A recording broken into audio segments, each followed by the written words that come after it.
Good morning all, and thank you for attending today's panel discussion, Digital Delivered, Enhancing Interconnectivity through Digital Documentation.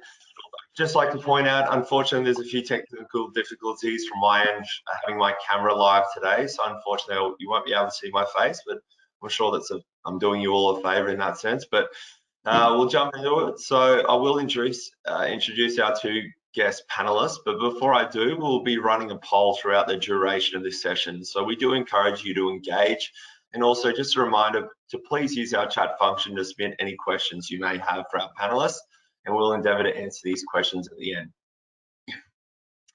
Today I'll be joined by Lynn Mann and Toby Maple. Yin has over 20 years experience in driving digital transformation across the financial, cultural and government sectors.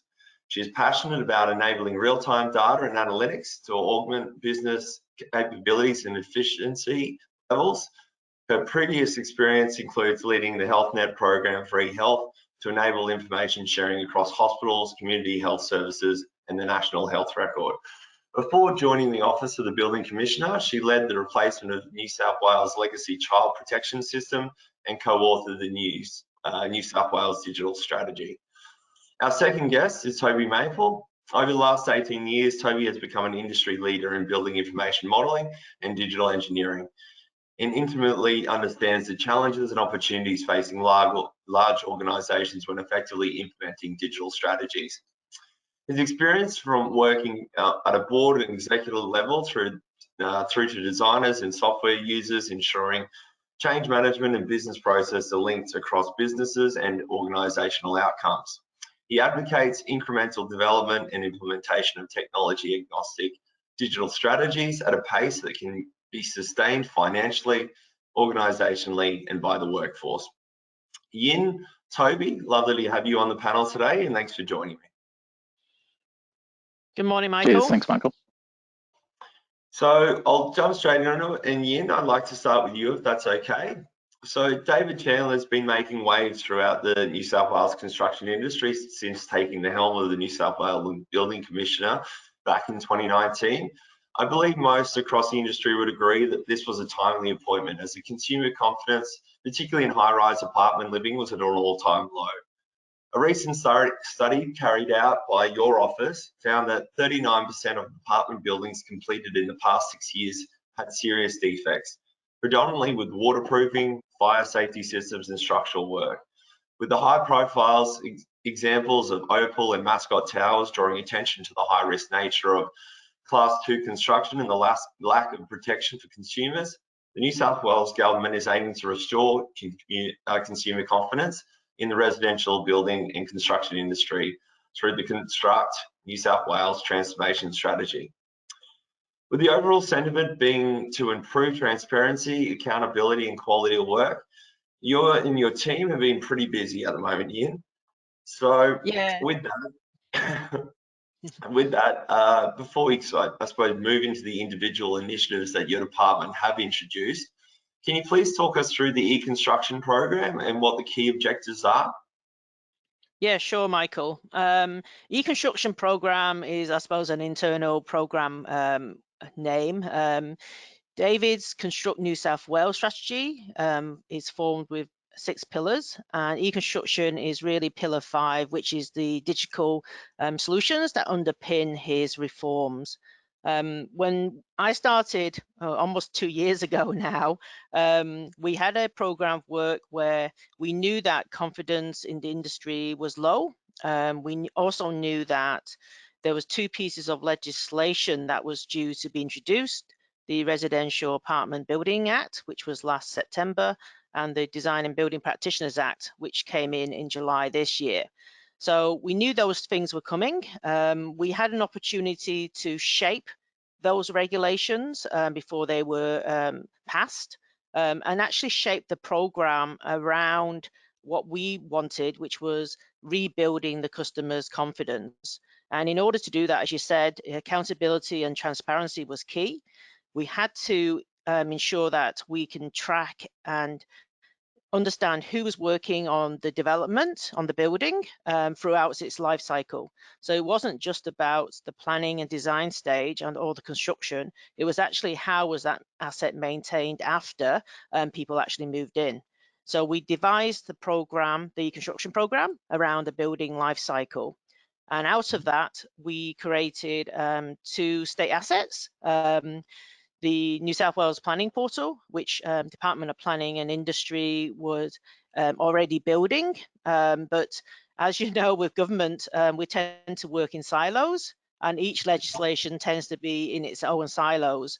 But as we sort of tracked that transparency and accountability, you always had to collaborate and build on each other's platforms. Otherwise, it's impossible to actually enforce any regulations or understand how you can actually find that transparency. So we created our legislation onto the planning platform, and then we created our own strata register, and they now talk to each other. So we call them our single sources of truth. Obviously for developments in New South Wales. Surprising enough, Michael, that when I joined, when you ask somebody how many Class 2 buildings were being built in New South Wales, it was very difficult to even find out that number. So now everything is centered around the planning portal as well as the strata portal. But that's not the end of what we're doing. We've obviously, and I think you've probably heard in the media, we've actually launched our building assurance solution. We've partnered with KPMG. It was important that it was a private partnership because we wanted market-led tools and for the industry to actually help to differentiate themselves. And from talking to a lot of the developers and builders and industry, they actually wanted that because, as you said, confidence was low. A lot of people, we reckon it's probably about 20% of the market, which is effectively tarnishing the rest of the 80%. So they wanted a differentiator, and we believe our building assurance solution does that.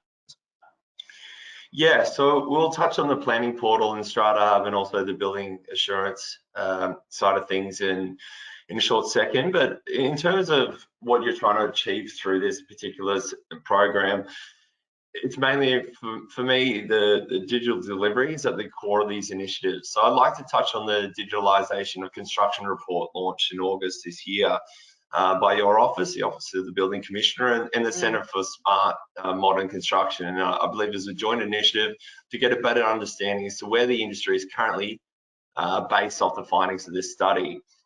I'll just rattle off a few key quotes from the report that I thought were worth mentioning. And the first one that stood out to me, that most organisations are failing to take advantage of the opportunities new technologies present, improving safety, efficiency and sustainability.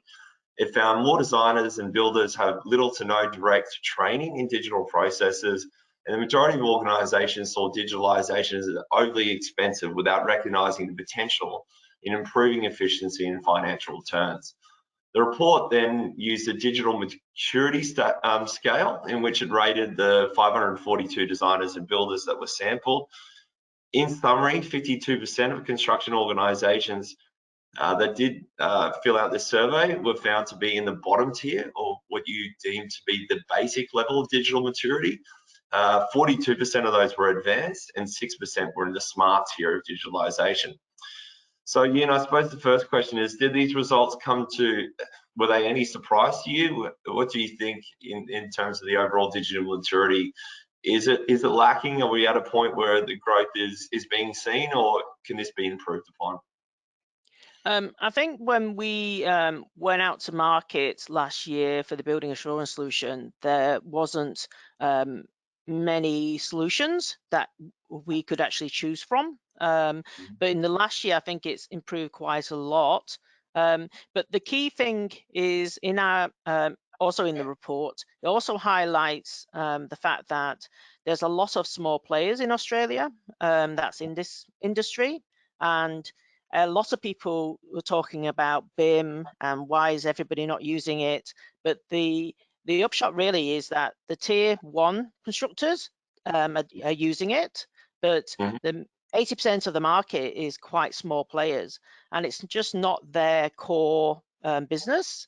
So they need to really understand the benefits of using technology, because they're busy building buildings, and they don't really see the benefits of it at the moment, I think, is the issue. Yeah. And like you said, a lot of these guys are simply just working on site, carrying out their trades, and it's very hard for them to scale up to meet the requirements that, you know, the tier one guys out there that can effectively either promote BIM or actually deliver on BIM. It's hard to, I suppose, follow that down the line. And I suppose this moves into, if we are moving towards a more digitalised construction sector in New South Wales, the rollout of the New South Wales Planning Portal and Strata Hub platforms were introduced to aid in creating an end-to-end record of buildings across their life.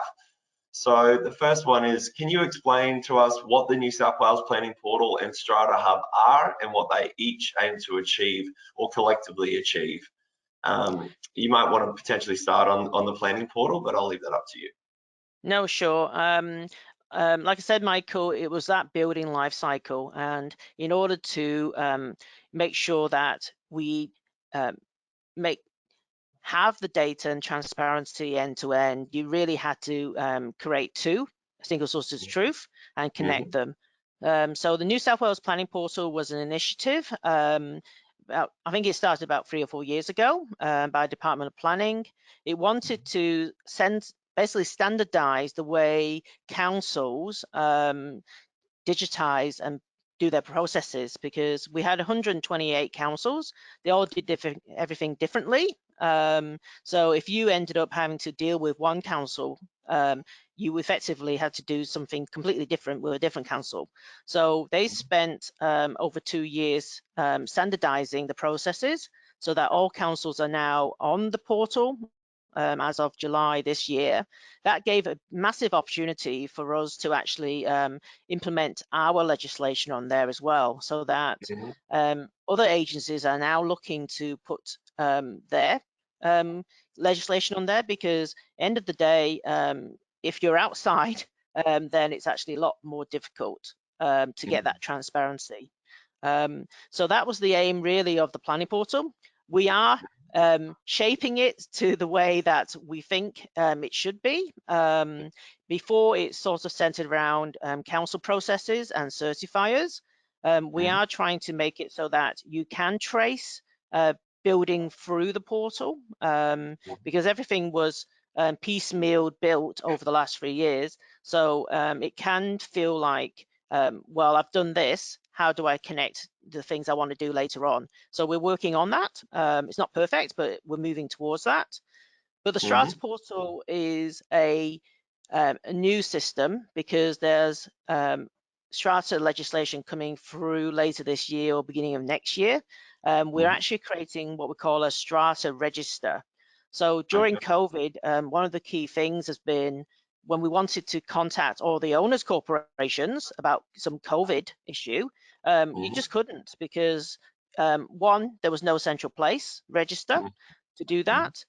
So the Strata portal really is a community portal where we as regulators have access to the back end, and we can do building inspections, and it is an app that connects straight into the system.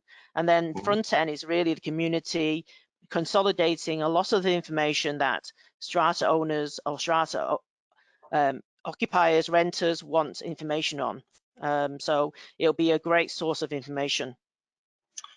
Yeah, particularly in combination. And I did note a quote from Kevin Anderson, the New South Wales Minister for Better Regulation and Innovation, and he quite nicely, I thought, articulated that the aim is to have a fingerprint or DNA of that building through planning, construction, occupation, and maintenance. And I think if you can achieve that, that's going to be a huge feat for the industry for where it currently stands now. But I suppose leading on from that, let's move on to the Design and Building Practitioners Act that was brought in earlier this year. And it has everyone talking, so I'd love to get an overview from your end. What is the DBPA and why was it introduced? Yeah, I suppose I'm always surprised coming from the UK, where there are chartered institutes of professional engineers and everything else. But in New South Wales, there was no register professional engineers, and there was a architectural board for architects. But what we wanted though was a registration scheme for practitioners working class 2. And we plan to roll this out to other classes in 2023. But it's really to have that register of professionals working in the industry. We find that there are organizations like Engineers Australia, but they don't tend to be professional associations here. So they don't regulate their membership in terms of continuous professional development, for instance. The Architectures Board was slightly different because that was created through the Architectures Act. But we wanted to make sure that everybody that was working in the sector, especially in class 2 for the time being, was registered, and they had a lifetime registration. So bringing back to that digital fingerprint, without their registration, it was very hard to actually track people, because on their typical designs now, you'll see that it's DB drew this, and you come back to it in 3 or 4 years time down the line. Who is DB? I have no idea. So in that respect, we've now got a registration number, and we've got the full name of the person on each diagram, so that we can always track who's worked on what. Yeah, understood. So the main part of the DBPA I'd like to zero in for the purpose of today's discussion is that it now requires designs and as-built drawings to be in a digital format. I suppose this can go either way, what your opinion on this is, but how realistic do you think this is to achieve right now? I know we spoke offline in the lead up to this, and I believe your department looks at this as a more staged approach. Is that still the case, or? Yeah, it's definitely a stage approach, because we've gone from no visibility to now some visibility, because we're receiving the designs, the construction issue designs. But we have to bear in mind that 80% of the industry is still working off PDFs. And even if architects and engineers produce very detailed drawings in BIM or digital format, they normally get them converted into PDF to give to the builder. So we have to bring the whole industry along with us. So we can't just say, right, we're only accepting CAD files, for instance. One, the planning portal can't receive it, and we can't even view them if we do receive them. So it has to be everybody at the same time. So at the moment, we're focusing on just getting the visibility, and then the next stage will be looking at allowing people who can provide them in that format to provide them, and then we'll start driving the industry forward in that way. Yeah, because I suppose with that approach on the next stage, or I suppose the next installment of this rollout, the ability then to actually extract that information rather than just having a hard copy of a PDF, which is really the only way that's possible right now, will open a lot of doors in terms of how you can capture that information and what you can do with it. Yeah, so we introduced what we call a standard title block. It wasn't very popular, I have to say, but it was one way of test driving some artificial intelligence, I suppose OCR technology on the planning portal, to be able to scan that, extract the data, and then do something with that data. And what we do with it is actually validate the practitioner details against the licensing system, which is held at New South Wales Fair Trading. Okay. And I suppose following on from that, and this is the last initiative that I'd love to ask you about, Yin, is the building assurance solution. So you mentioned this earlier, but I understand this to be a collaborative effort with KPMG, as you mentioned before, and to deliver a world-first construction assurance tool, tapping into the benefits of blockchain technology. Can you firstly break down the intended purpose of BAS? And I'm really intrigued to know why blockchain was identified as the ideal technology to base this around. Yeah, it was a unique tendering process that we did last year, Michael, and it wasn't really calling out blockchain. We went out to market with an outcome. We wanted to create effectively a building DNA But in that DNA, we saw three things that we wanted. We know that the certification process at the moment is fine, but it's not that accurate, because end of the day, every building has an occupation certificate, but we know through the OC audits that we do that pretty much 8 out of 10 audits that we do every month, there's always issues with the buildings. So there's some fault line in that certification process, and we don't get to complete transparency around all those certificates and inspections that's been done during that process. So that's one key element. We are now tracking every certificate that's being produced during that design and construction phase and onto the asset management phase. The other end is the players in the market. We've also got a initiative with Equifax called iCert. We're rating players in the market now. So we're adding that factor into the calculations, as well as the traceability of materials. So we know that materials have a very long supply chain, and each stage there will be some testing on those products, because end of the day, as we take these assets into occupation and maintenance, it's really about how do you maintain the building so it does stay up. We can make sure that we construct it really well, but if you don't maintain the building very well, then it's still going to fall and crack and everything else. So we need to make sure that all these three things are calculated into what we call a trustworthy index, which gives the consumer great confidence that the building is resilient and will actually be a great investment for them. Yes, exactly.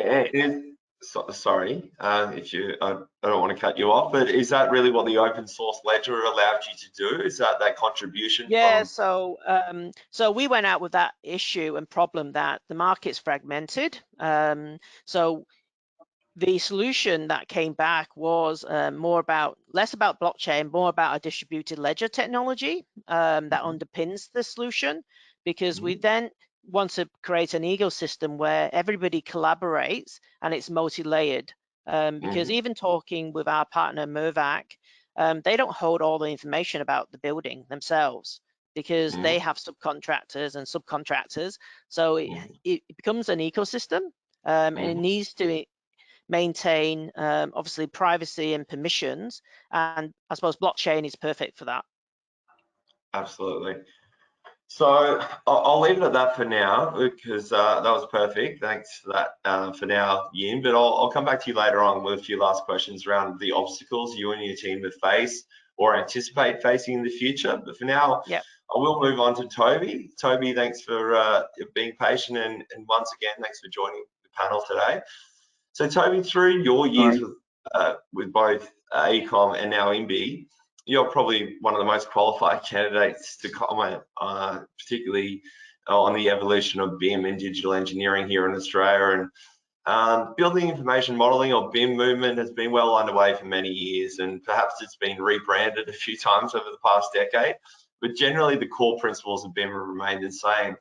It's often the journey to get there which often has differed over time, either reaching or failing to reach the desired outcome. So keeping that in mind, with the difficulty of delivering a successful BIM-enabled project, can you please explain to our audience the benefits of digital delivery and why a client may bring a digital advisory consultant on board? I suppose a real-life example may work best for this, and I know you guys are working on some huge projects at the moment of late. For example, the Atlassian Central Precinct, which I'm personally intrigued to hear about, and I'm sure there's quite a lot of you out there that are interested to hear about this project too, because it's been quite topical of late as well.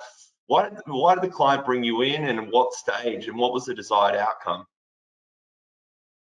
Yeah, for sure. Thanks, Michael. I think just touching on certainly what Yin was mentioning, I think it's really around information management rather than a particular technology like BIM, but certainly much more around information management.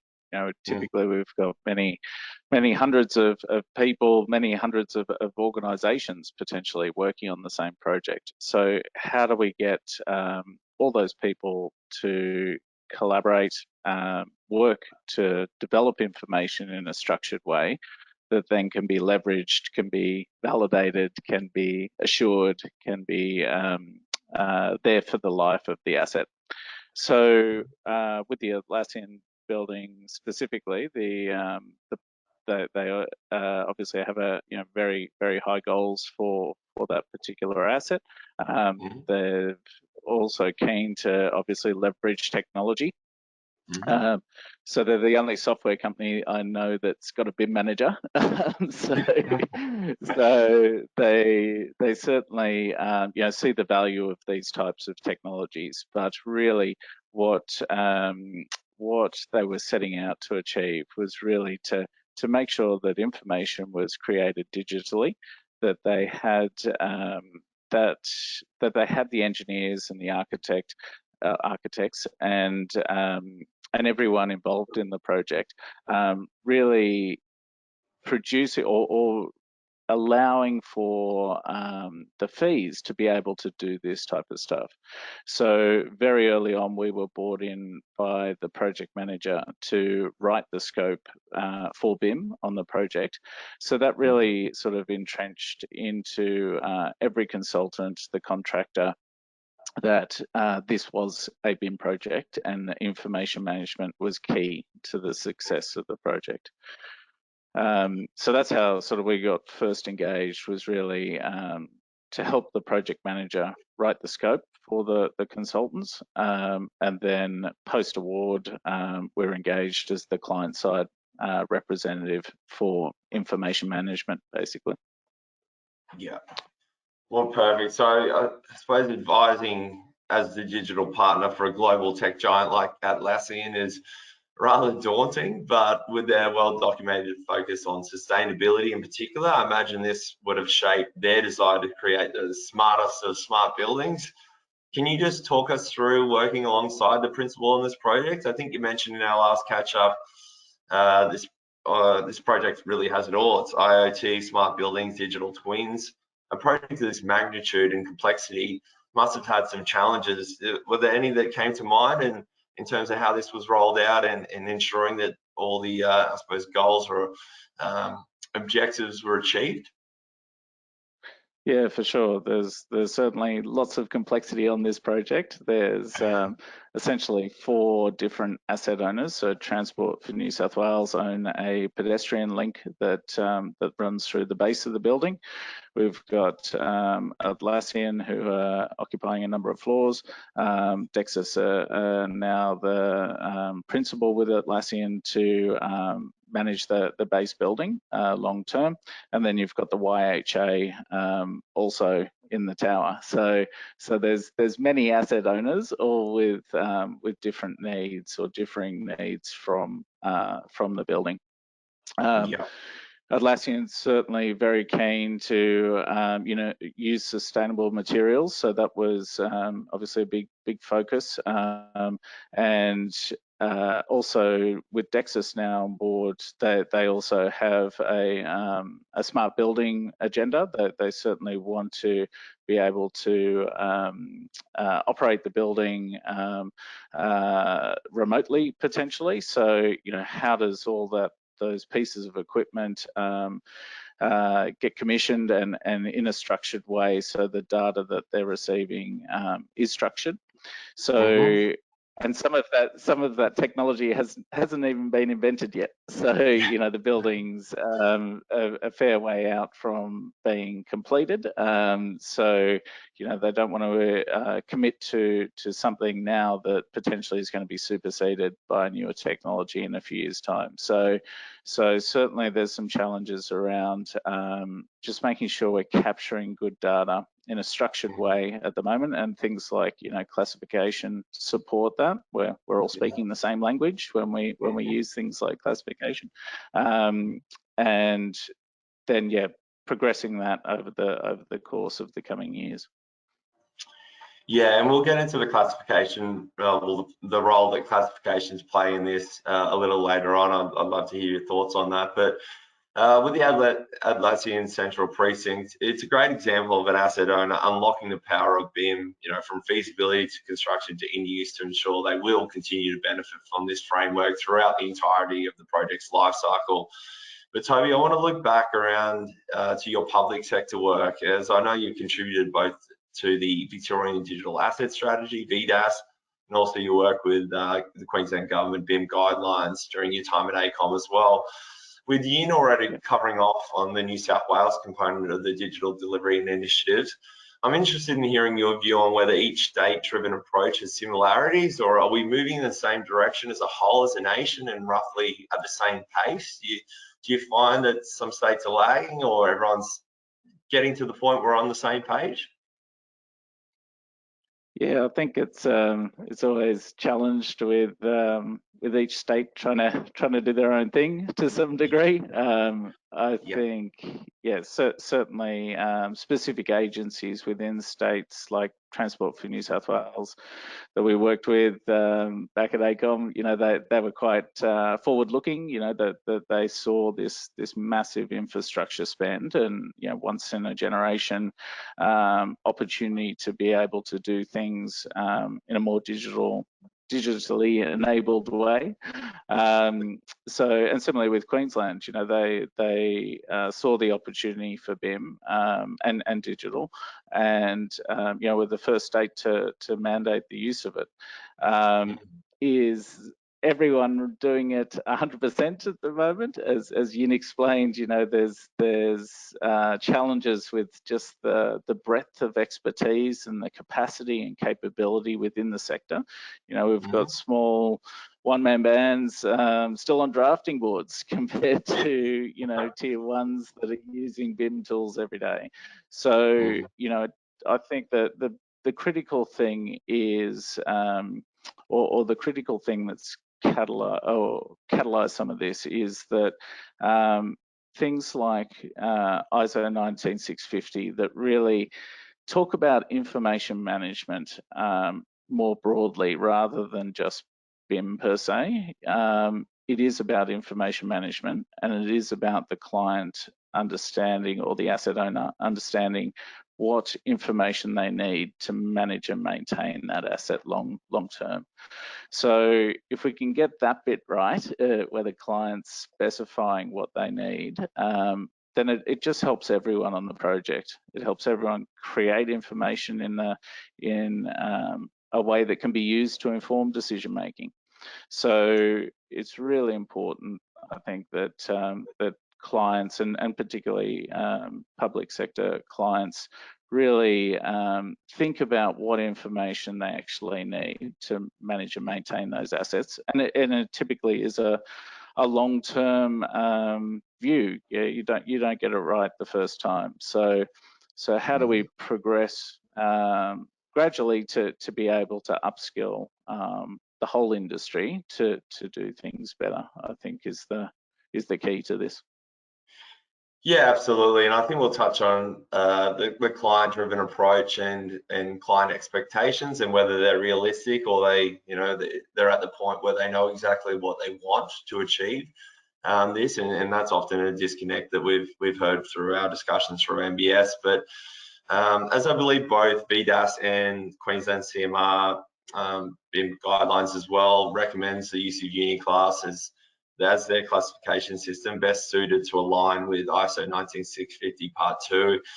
However, do you feel these recommendations rather than mandates are actually being acted on right now? It seems like it's common practice that these is, Uniclass is the way forward in achieving the alignment with ISO 19650 Part 2. But do you feel like at this point, rather than mandates, the recommendations are being acted on from the supply chain, and that might be even a client requesting that, but is that delivered from the rest of the supply chain, from the design, the lead design principles, or all the way through to the contractors as well, even asset owners linking that back as well in terms of facilities maintenance later when it is in use? But do you get the feeling that these mandates or recommendations, I should say, are being acted on, and we're getting closer on that front as well?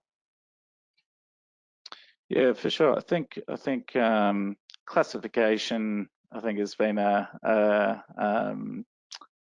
it hasn't been as well adopted maybe in the past 10 years as it has been more recently, and I think that's probably due to the fact that Uniclass, is core to the UK BIM approach that we need a common classification system for the construction industry. So in Australia, that was pretty well adopted or implemented by Transport for New South Wales. They were probably the first to do that. So I think rather than reinventing the wheel, there's a lot of organisations that are piggybacked off the back of that, and I think the thing about classification is that it's everywhere in our life. We classify plant species, we classify dog species. It's everywhere. We just don't do it that well in the construction sector yet. So being able to call the same thing a common language, so we all understand what that object is or that asset is really important, and particularly when you're talking about assets that last many decades or hundreds of years. So the other challenge, I think, with classification is that agencies and private sector companies have got their own way of managing assets. They've done this for many decades. So just imposing something like Uniclass on the supply chain to then develop information in that way may not even suit the asset owner. So there is a lot of varied approaches to how each asset owner classifies their assets, and I don't think we'll get to a point where Uniclass is the blanket for everyone, but certainly it is providing a level of consistency now. Yeah, and you touched on Transport for New South Wales, and it seems like their rollout of Uniclass has been probably the most successful to date across all the industries or all the government sectors initiatives today. Do you think that is based off the fact they're mandated rather than recommending it? So kind of. Oh, for sure. Yeah. So it's just not a matter of giving people options, because often people, like you mentioned, have been doing things the exact same way for many years and they're comfortable doing that.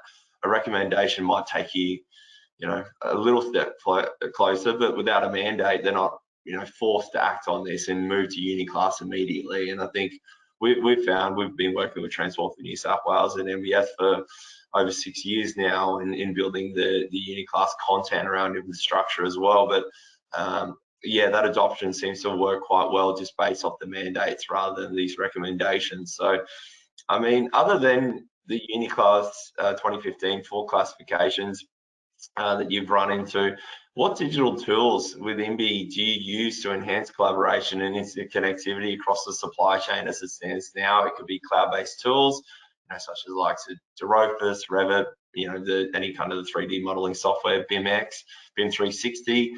Are you using these on a day-to-day basis just to communicate this, large amount of information, and on the ability to share this data across the board, across the supply chain, have everyone kind of sharing and working from the same single source of truth? So yeah, is there a few tools that come to mind that you do use and you find work quite well with how you roll out or how you're able to deliver for your clients? Yeah, for sure. We're technology agnostic. We're not really aligned to any single platform. We work with them all, but certainly we find that key to this is collaboration. We need people to be able to come together in some sort of environment where they can communicate with one another about the design, about the construction, about the asset information that they're building.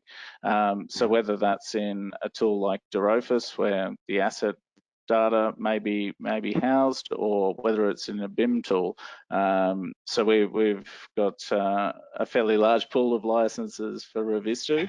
And I saw that they were one of the sponsors, so probably a bit of a plug for them. But yeah, we use that tool extensively to be able to bring everyone in the project team into this environment to manage change, basically, and do coordination and collaboration around the model. Yeah, I'm sure Vlad from Revizzo will really appreciate that. We do deal with him quite a lot as well. He's a good friend of the NBS. But yeah, okay, so that's good to know. And I know you're exposed to both public and private sector work through IIMBE.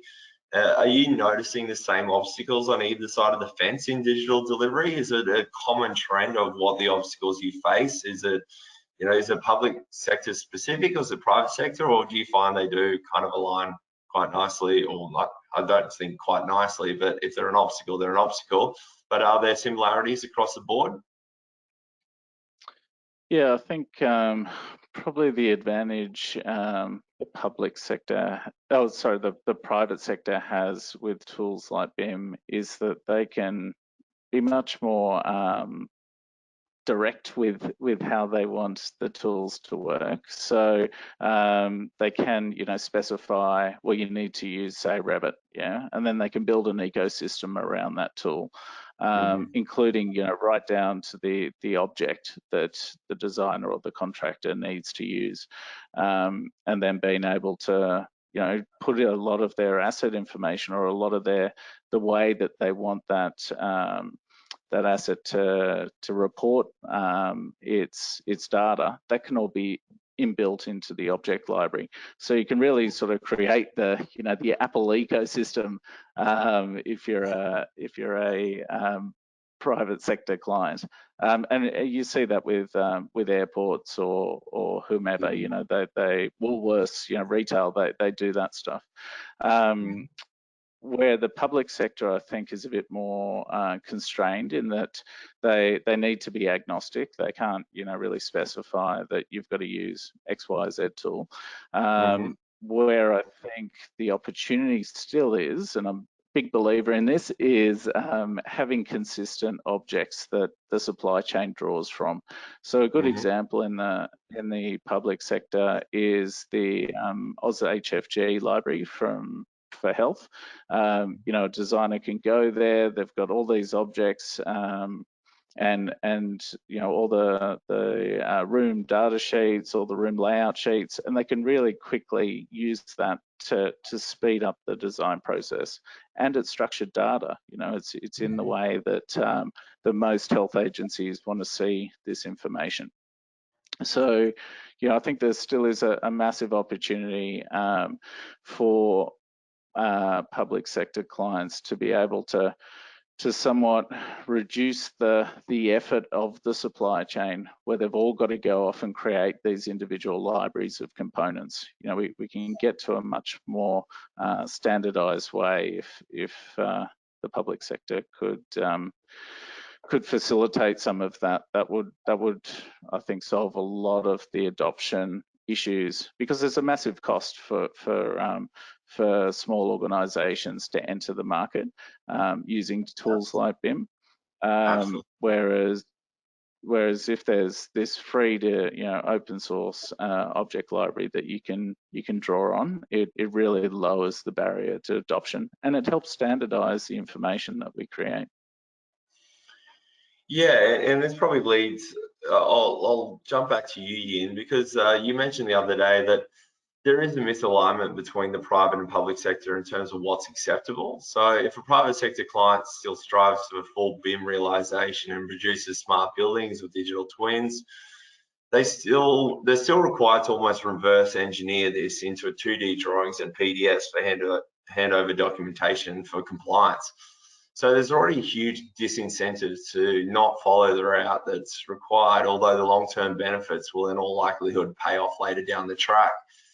What other obstacles do you believe the industry faces for full-scale BIM adoption and supply chain interconnectivity? Yeah, I suppose Oops, sorry. The light's gone off in the room. It's quite difficult, Michael, because at the end of the day, I think Toby's right in the terms of public sector. I think Transport New South Wales has progressed because they effectively own the contracts, so they can mandate how things operate. I suppose with the Office of the Building Commissioner, we're dealing with Class 2 residential buildings at the moment, and we don't own that contract. So it's very difficult to mandate certain things unless you start introducing more legislation, which I think everybody will be very happy about not. So in some ways, that's why we went to the direction of the market led, so that it sits outside or that sort of next to public service, so they can innovate a lot quicker than the public service can, to be honest, because we end up getting once in a lifetime pots of money to do some innovation and digital solutions, and then you have to wait a long time before you get another pot of money to do any more innovation. That's why we went this strategy, because KPMG is a partner, and other partners that can come in will form that ecosystem, and they can innovate, and then we can connect to that system rather than wait for more funding for us to actually get up to maturity internally. Yeah, and Toby, I'd be interested, would you agree with that? And in terms of any extras of added, obstacles, mainly around your work, particularly with the private sector, understanding full well that Yin's dealing with a different kettle of fish with the public sector. Are you finding the obstacles align in that sense, in terms of, is it still the same issue where, you've mentioned before, everyone's kind of talking a different language, but it's about bringing in tools that do allow, and on the private sector front, like you said, they can dictate specific tools, and Yin and the team are hamstrung really in what they can dictate in terms of that digital tools used to enhance this interconnectivity. On the private sector front, are there any obstacles that you're facing that that you might want to add to what Yin's just covered? Yeah, I think for me, there's still the client need. What is the client need? So often, I use the phrase, often a senior person in an organisation might have heard BIM at a barbecue and thought, oh, that thing's fantastic. Seen some 3D visualization. I want some of that on my job. So, yes, 3D is a part of BIM, but certainly specifying what the information needs are is the critical piece. I've seen in tenders, create the BIM to ISO 19650. Well, that doesn't tell me anything. Or create the asset information requirements need to be aligned to ABAP, AIR. Well, that's a document that tells the client or advises the client on how to specify their asset information requirements. So, there's certainly a lot of good guidance out there for the private sector and the public sector to be able to really specify what they need in probably a bit more detail, because certainly the technical people want to know that detail. They want to know what they've got to create, when they've got to create it, who's responsible for creating it, and certainly the senior people in engineering architecture firms, the contractor, they want to know how much effort's involved. And exactly. By properly specifying what information you need, really can set the scene, contractually, it can set the scene from a financial perspective. And for me, it's not about boiling the ocean. It's about trying to really be purposeful for what is the information you need to be able to manage and maintain that asset longer term. Yeah, and we run into this on a daily basis just by talking to architectural practices, both big and small, with NBS, and that's really around the idea of BIM's been around for so long. Everyone's got their own definitions of what that actually requires and what their expectations are, the role they need to play within that. We've got guys that tell us they're BIM because they're modeling in 3D, but they're not passing that information anywhere. So it's really, I think, a bit of a misconception as to what BIM is, because it, like I said, it has been rebranded, and everyone, I think Nathan Hildebrand, a friend of NBS, he calls it better information modeling, better information management, sorry, rather than building information modeling, simply because it really is about the information management and how that's handled. So that disconnect is probably a question that I'd love to lead into for both of you here is, and as it stands now, do you believe all invested parties, from lead designers to contractors to asset owners, developers, actually understand their role? And if so, are they willing to actually play their part for a full successful BIM delivery at this point? Feel free to jump in, Yin or Toby, whoever wants to answer that one first. Yeah, I suppose I've got mixed views on that. I've dealt with quite a lot of designers and engineers since the legislation came in on the 1st of July, and to be honest, it's quite mixed. I suppose what we're trying to do is around that asset management, the information, designs for me have to be integrated. Otherwise, the information needs to flow and be collaborative in order to build a building, because you can't just build a building based on what the architect says. It has to be joined up with what the engineers are saying as well. And we find that that's a big gap in the industry at the moment. So it's less about the tech and more about practices. And then tech can actually enable that, because you can share information a lot more easily if you've got something like a BIM solution that they can actually collaborate with, and that's the key for me. Yeah. And from your end, Toby? Yeah, for sure. I totally agree with you. And, you know, if you're working on a BIM project, say as the architect, they're modeling away, and then, you know, structures is in 2D, services is in 2D, well, you can't coordinate in 3D. Yeah, you've got to go back to 2D. So it does need people to be in the right platforms. You know, there's limitations with what you can achieve when all parties aren't working in a similar way. I think, you know, we've been quite successful in supporting designers and contractors doing digital delivery, supporting them with coordination and collaboration. But you know, that is the role of the designer and the engineer to do coordination before they come to a meeting. You know, that there is, I think, there's been a sort of, I don't know, maybe a slide in just the professionalism around, you know, making sure your stuff works with itself before you then try and integrate that with some other discipline. And then the collaboration and coordination with those other disciplines is the whole crux of this issue.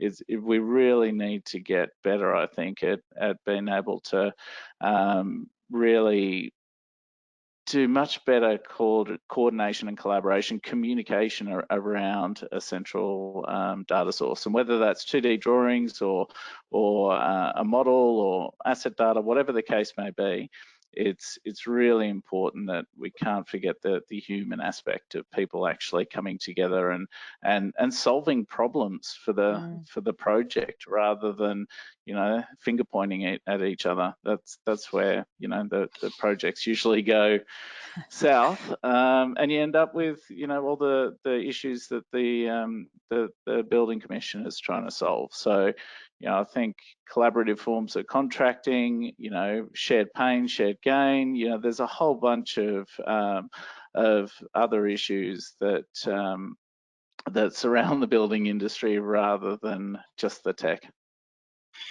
And do you think some of that confusion lies from, we've touched on clients and I think their misunderstanding of, they know what they want, but effectively, you know, we get quite a lot of feedback around BIM execution plans, the BEPs, and often the case is that maybe a copy and pasted BEP from a last project, and there's clauses that just simply don't apply to that project, and they've just recommended that this is what they want.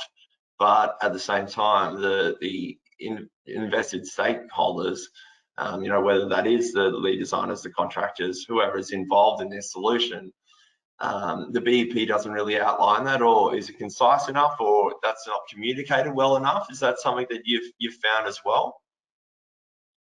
Yeah, It's sorry, Toby, you go. You go, Ian. No, you go. I suppose, yeah.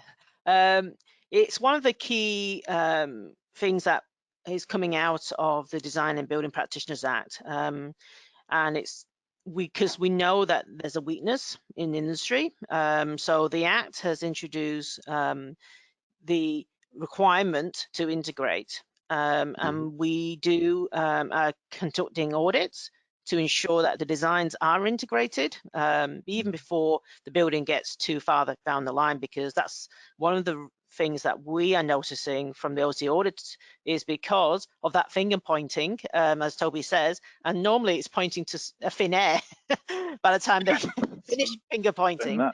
So it's one of the reasons why we introduced the Act, and putting a lot of emphasis on that integration part, because I think it's just a lost art.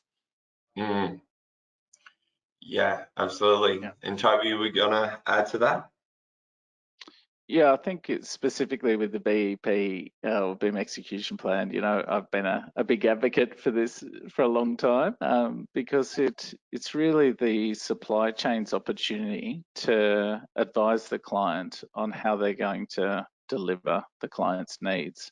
So I think, yeah, it's really an opportunity for everyone to come together and say, well, this is how we're going to achieve that, whether that's in you know, we're going to 3D model for coordination, but 2D drawings are the output. Yeah, that's fine. Just whatever you're going to do, just document it and follow it. That's the critical thing, and that's why I think things like ISO 19650 are so useful. They really, you know, are trying to get the client to explain what their information needs are. They in 19650 there is a need to produce a BIM execution plan and document your approach, how those exchanges of information happen between different parties, not only between the lead consultant and the client, but also between the parties, as you mentioned. You know, this is a real opportunity for industry to change the way we do stuff. And it's not about everyone implementing BIM tomorrow. It's really about documenting what you're going to do and then doing it. And ensuring everyone's on the same page. It's always the tough part. Yeah, for sure. So this will be the last question for you guys. I think we'll conclude this after this and answer some Q&A questions. But if you could make one suggestion, each of you, to increase the likelihood of a successful digital delivery to any stakeholder from either the public or private sector, who would it be and what would the recommendation be? Feel free, whoever wants to jump in first once again. I'll let Toby go first today. Sure. So, sorry, Michael, the question was one recommendation, yeah? Yeah, for a particular stakeholder. So whether it's a client, a contractor, a designer, from either the public or private sector, like who would you identify? Does it need to be the client? Does it need to be the contractor? Does it need to be the designer? Does it need to be everyone? But ideally just the one. And who would that be, and what would your recommendation be to them to ensure that the likelihood this digital delivery would be a successful outcome? Yeah, sure. No, mine would definitely be to the client. So what is the client need? Yeah, that they are the one who is typically paying for this asset. So what are their needs? Spend some time, you know, working out what that is. Talk to the asset and facilities managers that are going to manage this facility and the assets within it for the next potentially 80 years. So, you know, the biggest cost is in operations. It's not in design and construction. And, you know, getting that bit right around what is the actual end goal is super important. And then being able to specify that to your supply chain, and obviously all the good work that the Building Commission is doing around making sure that asset is going to last the 80 years. Yeah, that's the critical thing for me, really getting the client understanding. Absolutely. And Yin?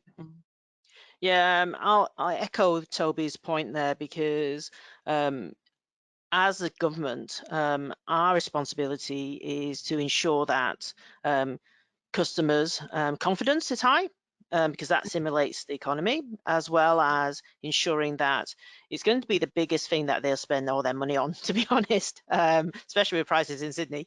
So we have to ensure that what they purchase is actually what they're expecting. And they do not expect their building to fall down or be evacuated within a few months of moving in. So our responsibility is really around what's preventing their lack of confidence, I suppose, as well as fixing the issues that they have with associated with that. So we are really focused on the outcomes around the citizens and how we can improve that, and building the programs around that.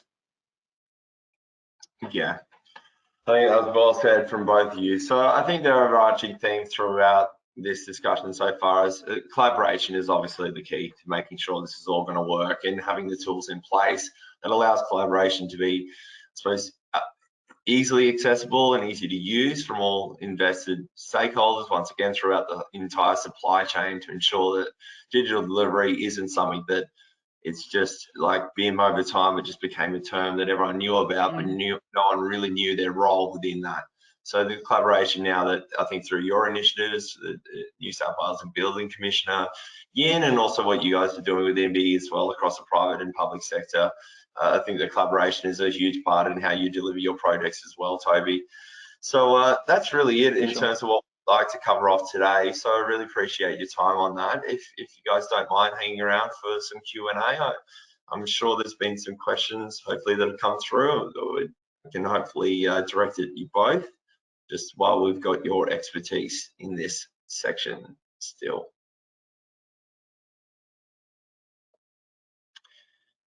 So I believe there are some questions that have come through.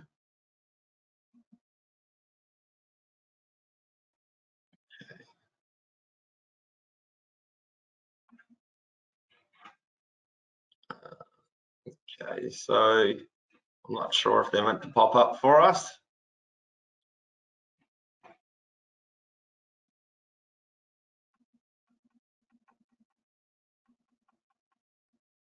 Just scrolling up now, I think.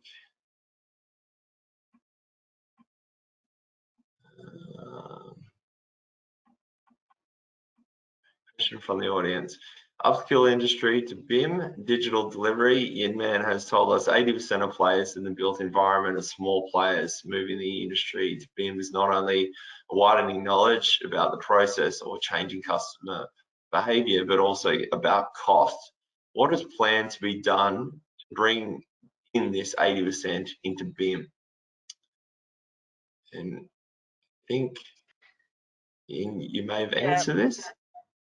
I suppose it's, I think costs was one of the key barriers to moving.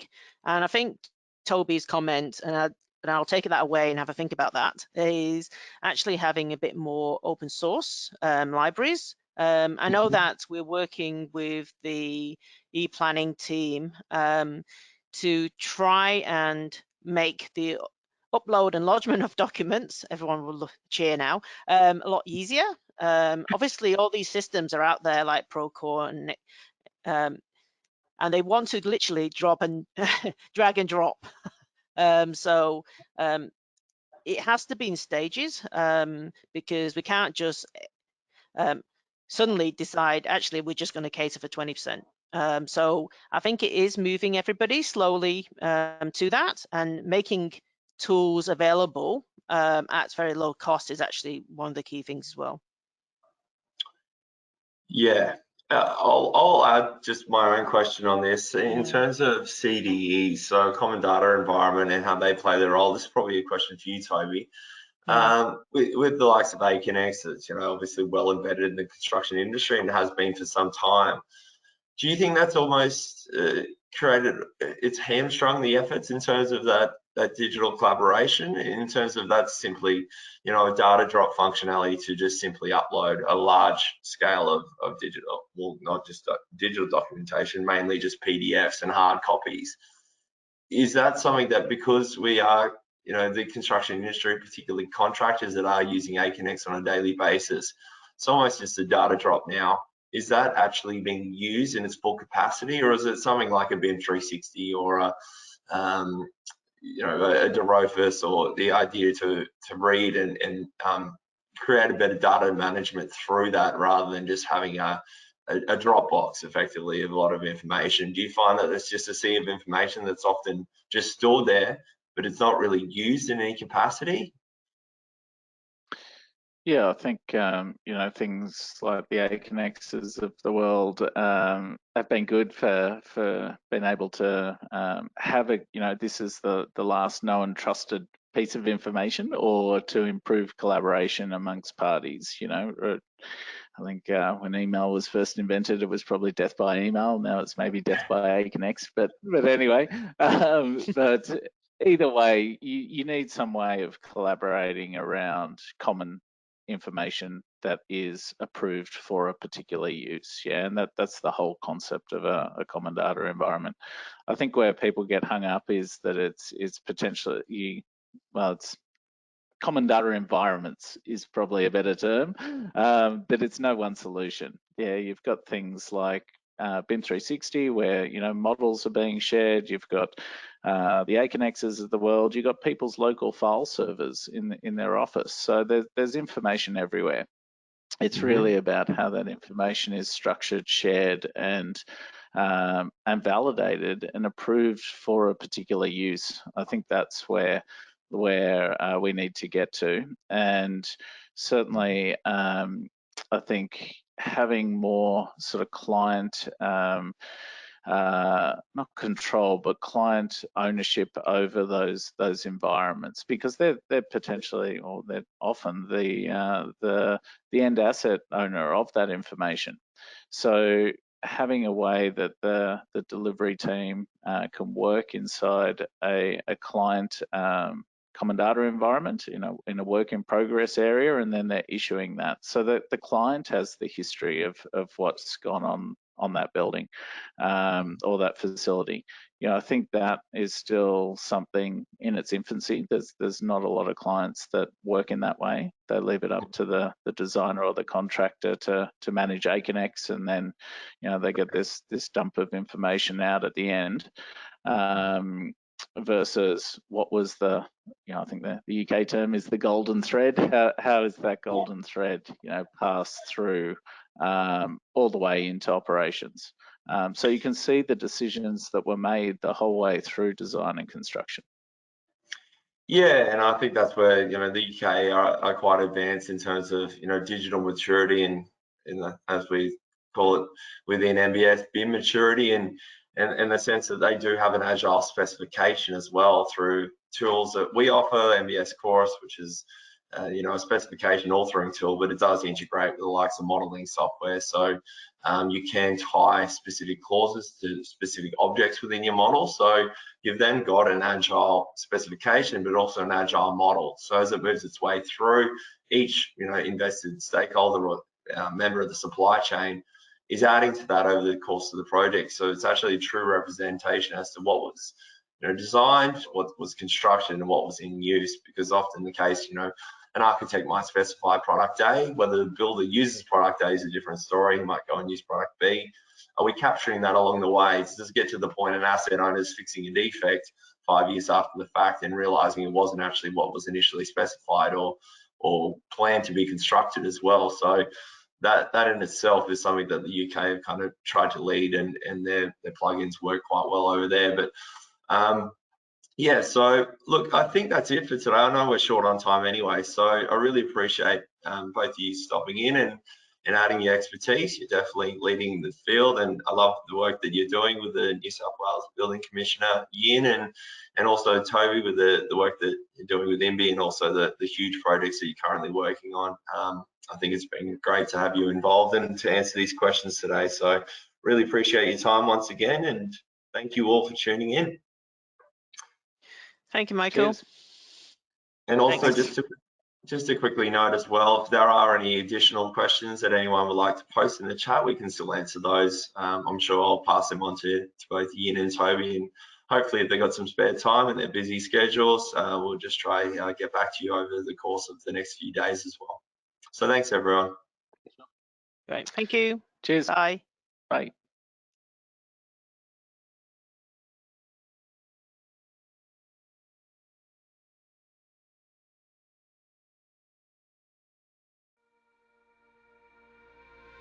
The future of construction is digital.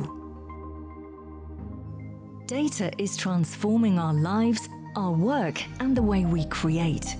This is just the beginning. In a world powered by information, how will you deliver better? NBS is the connected information platform that powers construction.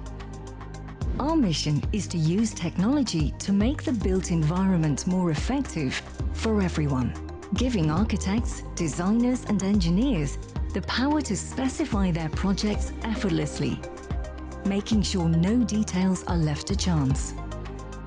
And for manufacturers, NBS is a digital route to market, enabling their products to be selected and providing invaluable insights. Construction is evolving fast. Get ready to digitize and embrace the future together. NBS.